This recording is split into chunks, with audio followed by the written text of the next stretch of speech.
Paz e graça, amados, esse dia lindo, abençoado por Deus, sábado de manhã, para fazer a segunda parte, na verdade, que tem um problema na gravação anterior, sobre você faz acepção de pessoas, é o tema. E aí eu vou ler uma passagem aqui que está em Marcos 10, registrada, verso 46 até o 52. Essa passagem repete-se em Mateus, também em Lucas. Já em Mateus menciona 2 cegos, Lucas menciona 1, e aqui também menciona 1, de acordo com o que eles viram no momento que presenciaram, mas se trata-se de uma mesma pessoa, a qual que ele não tem nome, não tem uma identidade específica. É mencionado o nome do pai, que é Timeu.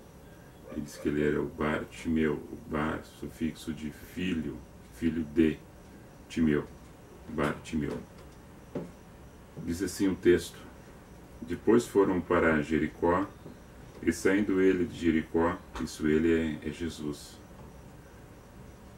com os seus discípulos e uma grande multidão, também Bartimeu, o cego, filho de Timeu, estava assentado junto ao caminho, mendigando.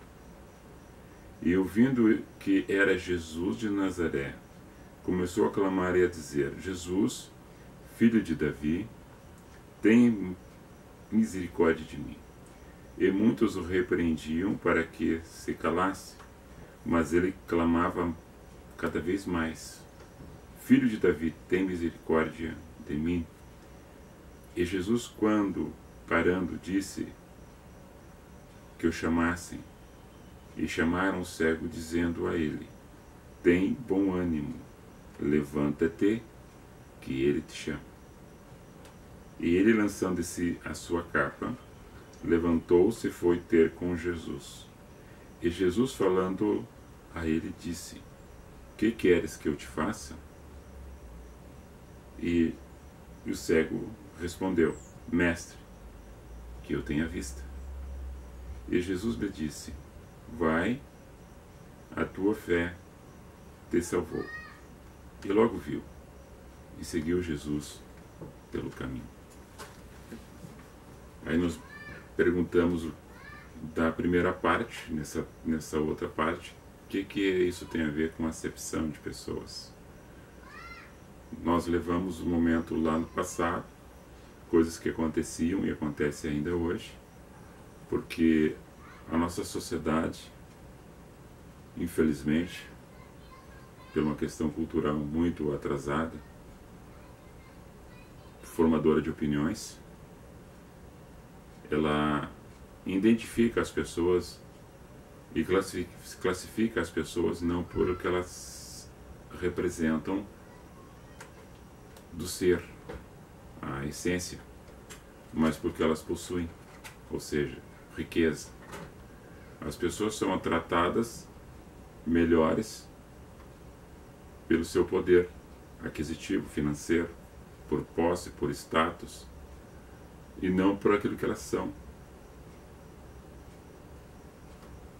Excluídos da sociedade naquela época, como ainda muitas pessoas ainda são, colocadas à parte, separadas, tratadas com indiferença, com menosprezo. Bartimeu, aqui, o filho de Timeu, ele sendo cego, aqui não diz que é de nascença, não diz que ele teve uma enfermidade que ficou cego. Tem uma história paralela, embasada por pesquisadores, que Timeu, sendo o pai dele, era um soldado judeu que lutou contra o Império Romano.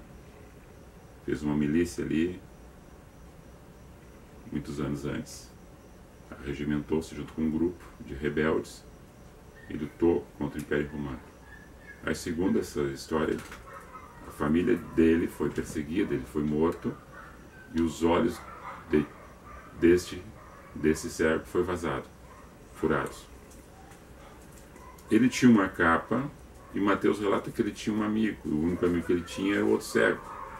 Era uma pessoa que vivia mendigando no caminho.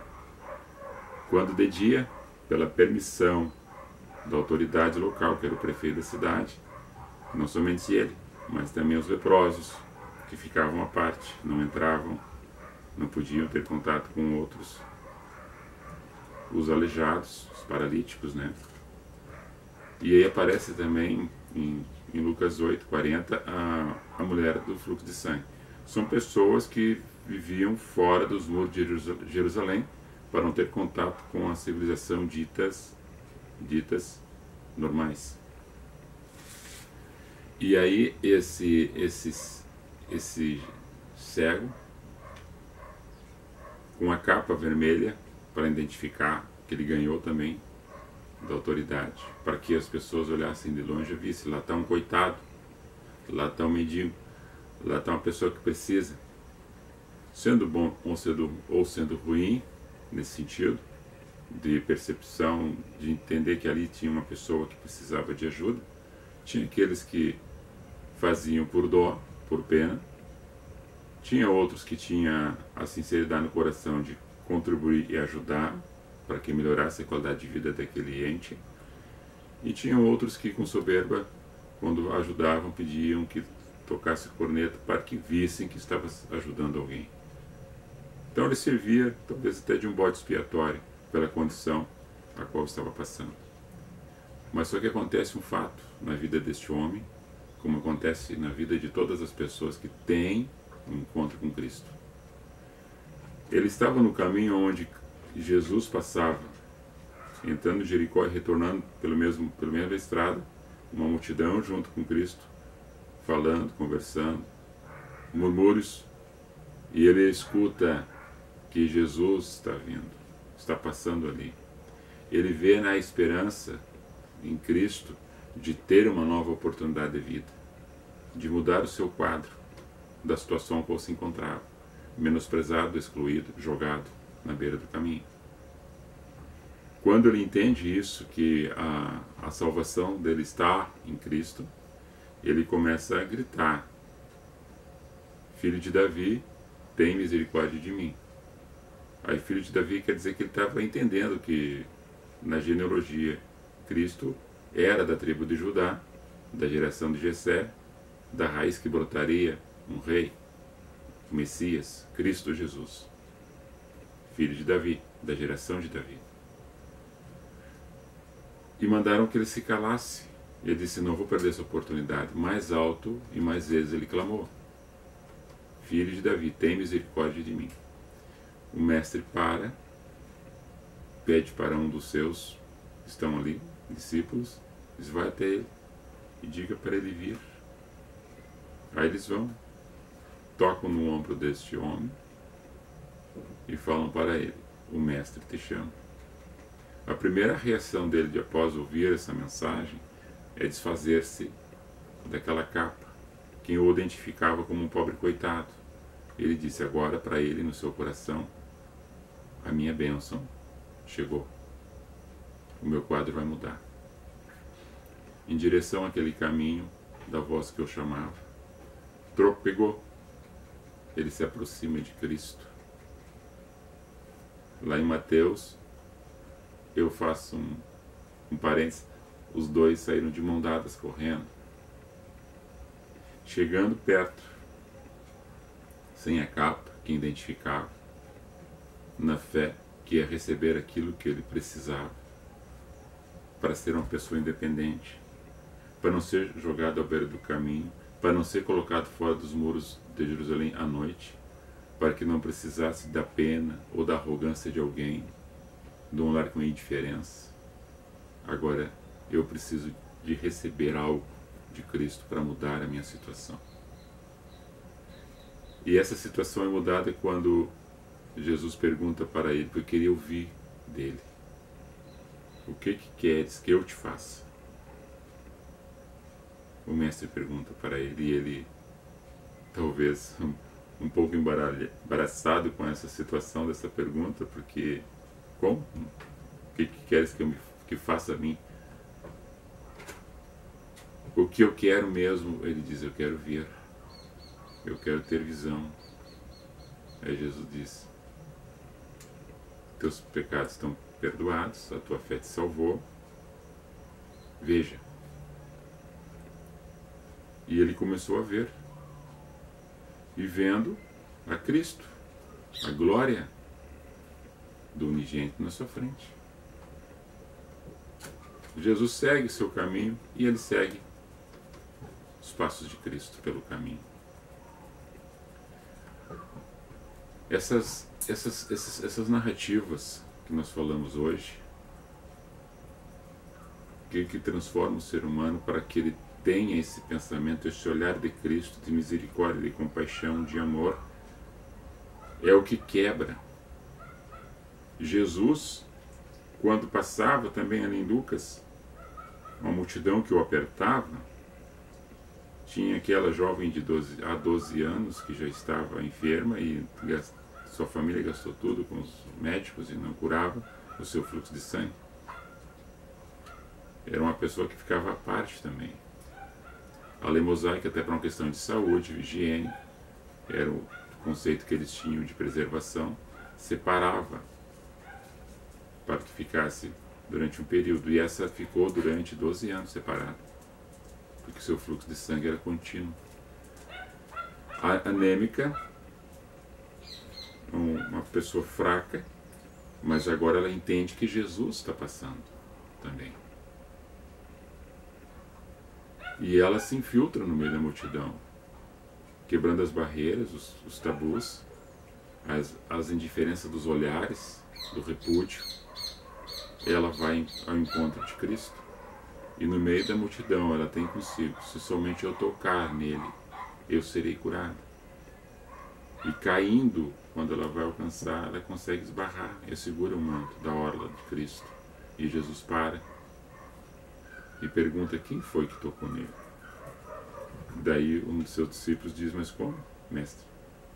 Se a multidão lhe aperta, como pergunta quem te tocou? Alguém me tocou diferente, porque eu senti que de mim saiu virtude. Daí ela se identifica: fui eu. E a tua fé te salvou, tu estás curado, vai em paz. Então, quebra todo tipo de preconceito a qual muitas pessoas, porque as suas razões que aprendeu com fulano e ciclano, que vive numa cultura capitalista, status, poder, dinheiro e riqueza, desqualifica outras pessoas por uma situação de enfermidade, por pobreza, por miséria, por condições não tão boas, de que é um ser inferior. E aí separa. Acepção de pessoas. Quando nós já lemos no fato anterior, quando Pedro entende isso, quando Samuel lá entende isso, da escolha pela aparência, Deus olha o coração. Quando Pedro, achando que no seu eu, no seu ego, ele fazia separação de pessoas que estariam junto no mesmo pensamento com ele, que tinha que ser judeu e quando não fossem que cortar o prepúcio da carne para ser igual, senão não valia, era repudiado, era colocado à parte, era acepção. Então, quando ele vai na casa de Cornélio, ele entende também que Deus não faz essa acepção, é o homem que faz, que qualifica, que desqualifica, que menospreza, que coloca para baixo, que exalta e puxa saco das pessoas de acordo com a posição que se encontra, para levar vantagens, pisa em cima dos outros para subir degraus na sua vida.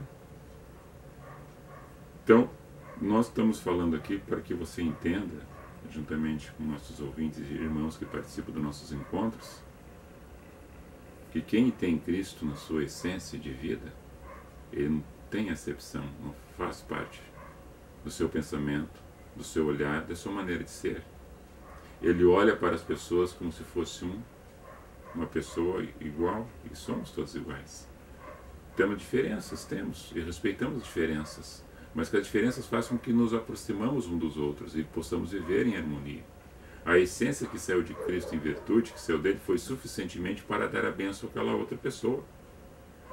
o que tu tem de bom, que consiga contribuir a outra pessoa para que ela também tenha uma edificação, um elevo espiritual, uma bênção, uma cura, uma razoabilidade de vida, para que tenha um contentamento, para que não viva com semblante caído, entristecida, pelo menosprezo que já existe na sociedade, e que tu seja mais um que esteja menosprezando, mas que tu também tenha tuas falhas, teus defeitos, e que os teus defeitos e tuas falhas não sejam motivo para o outro também te menosprezar, e que tu sabe que tu é também uma pessoa falha, que perfeição só em Deus. E nessa caminhada toda, as relações que nós temos com as pessoas, a gente pode mudar um pouco o nosso conceito, a nossa maneira de ser para o bem, não para o mal. O que acontecera lá, naquela época, mais de 2000 anos atrás, acontece hoje. Então, amados, na maneira de pensar ou de ser, sendo cristão, vivendo o Evangelho segundo Cristo, não segundo ao homem, ou qualquer outro que inventou um outro tipo de evangelho e outro tipo de denominações religiosas que eu sempre falei e tenho dito, a questões humanas, não tem nada a ver às vezes com as questões divinas, que as questões humanas são terrenas, as questões de Deus são celestiais, atinge nosso coração aqui pela essência e pela pureza do Espírito Santo, que entra em nós por promessa de Cristo. E aí nós vamos mudando a nossa maneira de ser, interagindo com as outras pessoas, respeitando as diferenças de cada um, e se não puder ajudar, também não atrapalhe ao próximo, e assim não atrapalhando, tu já está também cooperando com a vida daquela pessoa. Que Deus abençoe a você, Deus abençoe a nós todos, fique na paz, um final de semana abençoado a todos vocês. Até uma próxima oportunidade.